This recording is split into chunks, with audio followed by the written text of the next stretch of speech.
নির্মল আলোয় গল্প পাঠের আসরে এবারের নিবেদনে থাকছে একটি ছোট গল্প।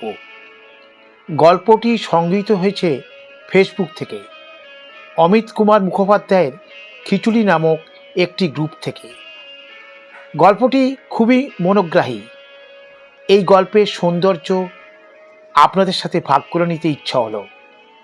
গল্পটি লিখেছেন নবশ্রী। গল্পের শুরুতেই বলে রাখি, এই গল্পের প্রধান চরিত্রের সাথে পথিতযশা সমাজসেবিকা ও লেখিকা মহাশ্বেতা দেবীর সাথে গুলিয়ে ফেলবেন না। এটা নিছকই এক অন্য নারীর গল্প, কিন্তু অনেক পরিবারের গল্প। হয়তো আপনিও এরকম পরিবারের সাথে পরিচিত। এবারের নিবেদন ছোট গল্প নিঃস্ব ঐশ্বর্য। ৯৮ বছর বয়সে মহাশ্বেতা দেবী সজ্ঞানে চোখ বুজলে ওনার তথাকথিত আত্মজনেরা শোকের চেয়েও যেন স্বস্তিই পেলেন বেশি। পরলোকগতা নিজেও বেশ কিছুকাল যাবৎ বুঝতে পেরেছিলেন একটা বয়সের পর বেঁচে থাকাটা নিরর্থক বোঝার মতো নিরুপায় অপরাধ।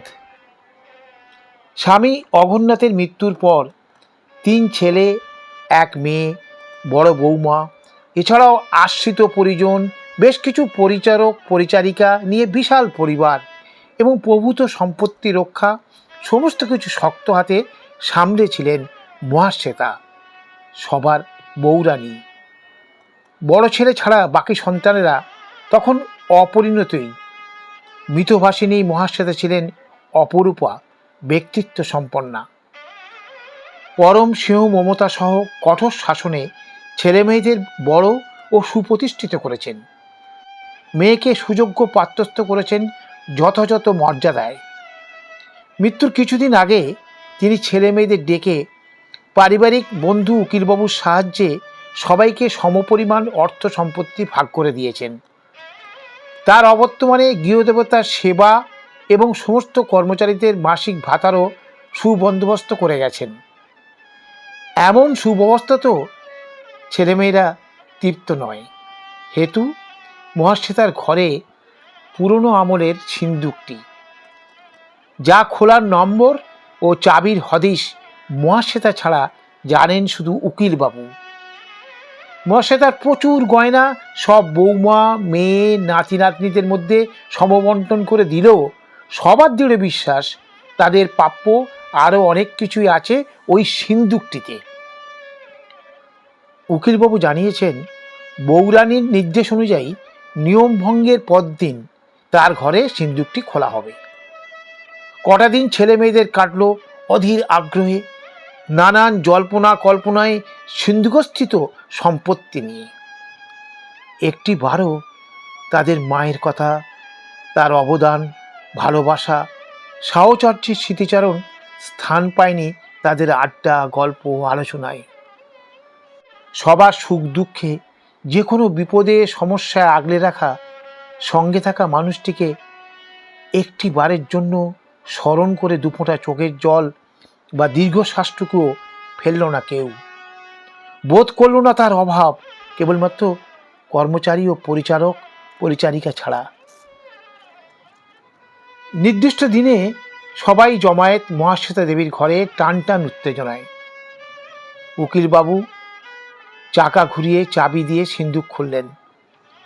চন্দন কর্পূর মিশ্রিত বহুদিনের আবদ্ধ পুরনো স্মৃতির এক আশ্চর্য গন্ধ জমে থাকা গোপন দীর্ঘশ্বাসের মতো ছড়িয়ে যেন জড়িয়ে নিল সবাইকে।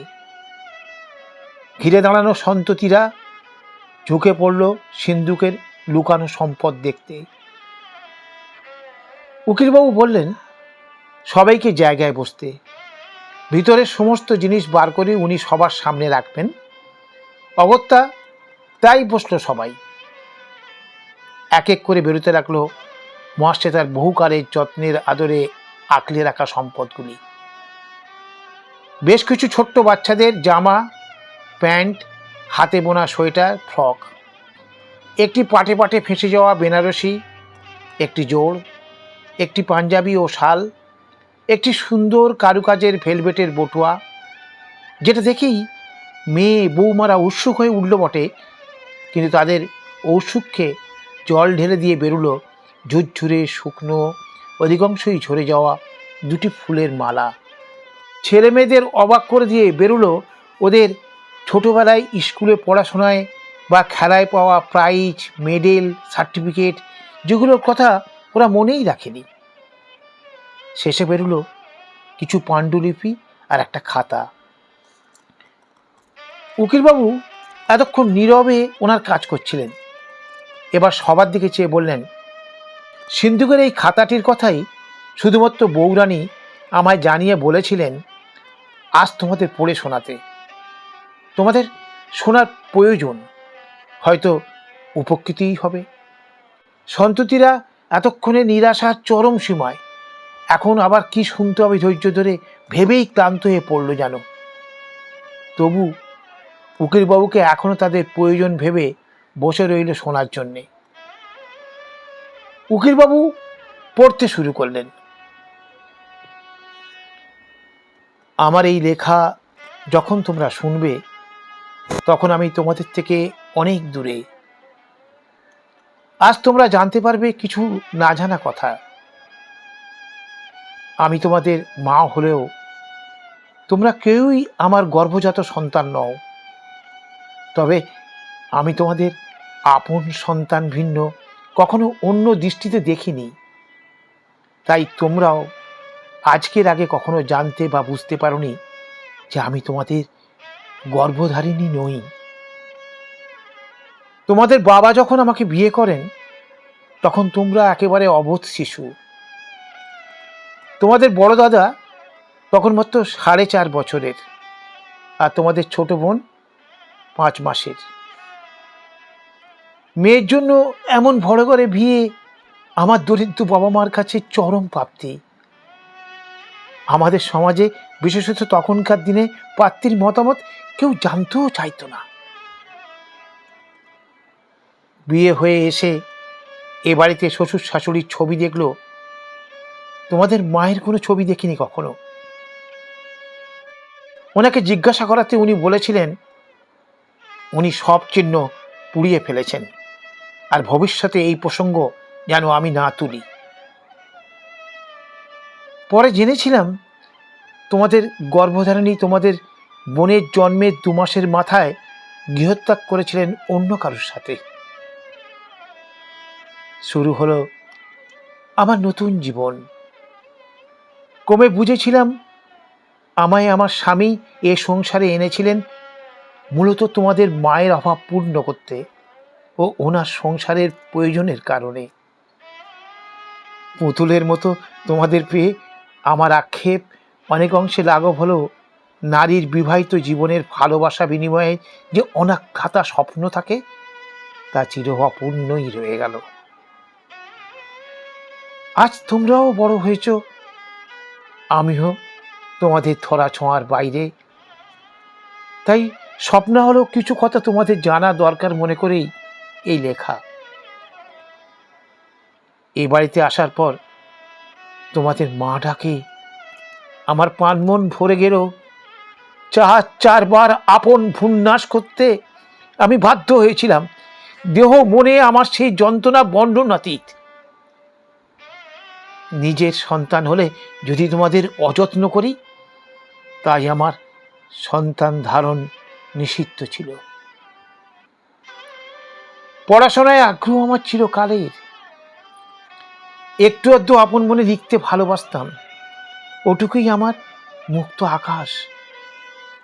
একদিন তোমাদের বাবা দেখেছিলেন, বলেছিলেন সংসারী মেয়ে মানুষের এসব উঞ্চবৃত্তি ভালো নয়, সংসার সন্তানের অবহেলা হয়। তখন আমার ছোট্ট মেয়েটাও 12 বছরের। আমি তাড়াতাড়ি বলতে গেলাম, না না, বাচ্চারা ঘুমোলে সব সেরেই আমি। কঠিন স্বরে বললেন, আমি তোমার কাছে কোনো উত্তর চাইনি, যা বলার বলেছি। এর কদিন পরে আমার লেখার খাতাটা আর খুঁজে পাইনি কোথাও।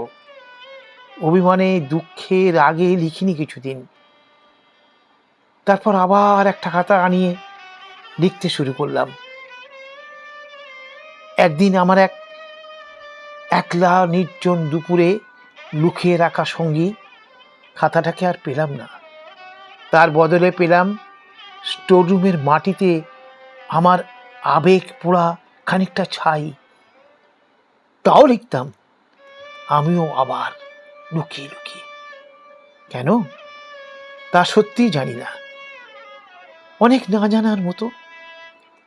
শুধু জানি, উপলব্ধি করেছি নিজের ভালোবাসাগুলোকে নিজেকেই আগলে লালন করতে হয় ভেতরের ঘরের সিন্ধুকে। কারণ আমরা ভালোবাসি আত্মতৃপ্তির জন্য।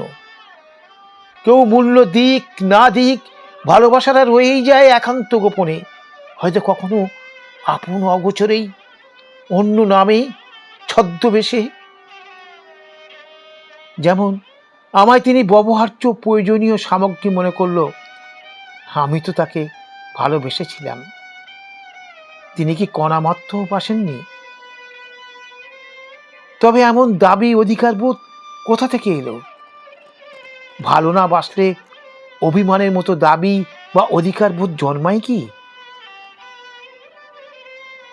তোমরা নিশ্চয়ই ভীষণ রকম নিরাশ হয়েছ এই সিন্ধুকে তোমাদের আশানুরূপ কিছু না পেয়ে। আমার প্রতি তোমাদের বিরাগ বিতৃষ্ণা আরো বেড়েছে। কিন্তু বিশ্বাস করো, কানায় কানায় পরিপূর্ণ আমার এই সিন্ধু শ্রেষ্ঠ ঐশ্বর্যে, শুধু ভালোবাসা দিয়ে।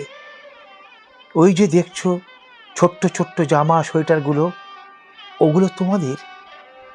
ওগুলোতে জড়িয়ে আছে আমার ছেলে মেয়ের শৈশবী স্পর্শ, আদো আদো স্বরে আমার প্রথম মা ডাক শোনার অনির্বাচনীয় তৃপ্তি, তোমাদের গায়ের মিষ্টি গন্ধ।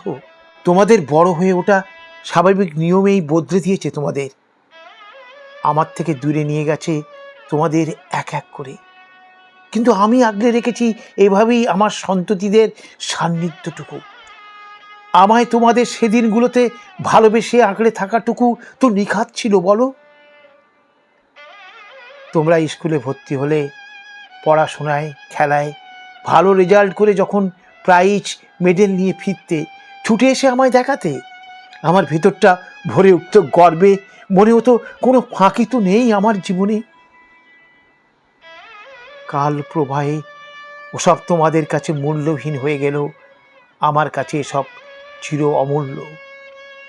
ওই যে শুকনো তন্তুসার মালা দুখানি, বেনারসি জোড়, আমাদের বিয়ে, আমার স্বামীর সাথে আমার প্রথম বন্ধনের প্রতিশ্রুতি ওতে জড়িয়ে।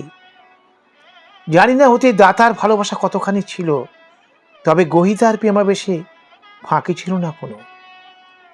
এও যে ভালোবাসা, অস্বীকার করি কি করে বলো? ওই যে পাঞ্জাবি আর শালখানি, ওনার শেষ পারের মতো ব্যবহৃত পোশাক, ওদের স্পর্শ গন্ধ আজও আমি পাই, জানো। আর এই যে কাগজগুলো, এসব আমার একান্ত অনুভবের আখর যাপন, নিতান্তই তুচ্ছ মূল্যহীন জানি, কিন্তু এরা যে আমার গোপন কান্না হাসির শব্দগাথা, আমার একলা যাপনের শব্দহীন অনুরণন, আমার একান্ত ভালোবাসা। এই সিন্ধুক ভরা ভালোবাসার কাছে যে কোনো ঐশ্বর্য তুচ্ছ নগণ্য। ভেবে দেখো তোমরা, যত ঐশ্বর্য বিষয় সম্পত্তি আমাদের থাকুক, যাওয়ার সময় ওই 2.5-3 ফুট জায়গা আর এক ফালি সাদা কাপড় ছাড়া সাথে আর কিচ্ছু থাকবে না। এটুকু অবসানের অবশেষে ফেলে দিতে হবে। সঙ্গে যাবে শুধুমাত্র হয় আত্মীয় পরিজনের ভালোবাসা সিক্ত বেদনাশ্রু, নয়তো আপদ বিদায়ের স্বস্তির নিঃশ্বাস। তাই সম্পর্কগুলোকে বাঁচিয়ে রেখো ভালোবাসায়, সহমর্মিতায়। অপ্রাপ্তির থেকে প্রাপ্তির হিসেব রাখলে দেখবে তোমাদের মাধুকরী ঝুলি উপচে পড়েছে। আর একটি কথা, এই আনন্দপুর গ্রামে কোনো হাসপাতাল নেই, তাই এই বাড়িটি আমি একটি হাসপাতালের জন্য লিখে দিয়েছি। সবাই ভালো থেকো তোমরা। খাতা বন্ধ করলেন উকিলবাবু। ঘর জুড়ে কি ভীষণ এক নিঃস্ব নিস্তব্ধতা যেন গুমড়াতে থাকলো। সে নেই, সে নেই গো। প্রত্যেকের চোখে মুখে এই প্রথম তিনি আত্মজন বিচ্ছেদের শোকচ্ছায়া দেখলেন কি?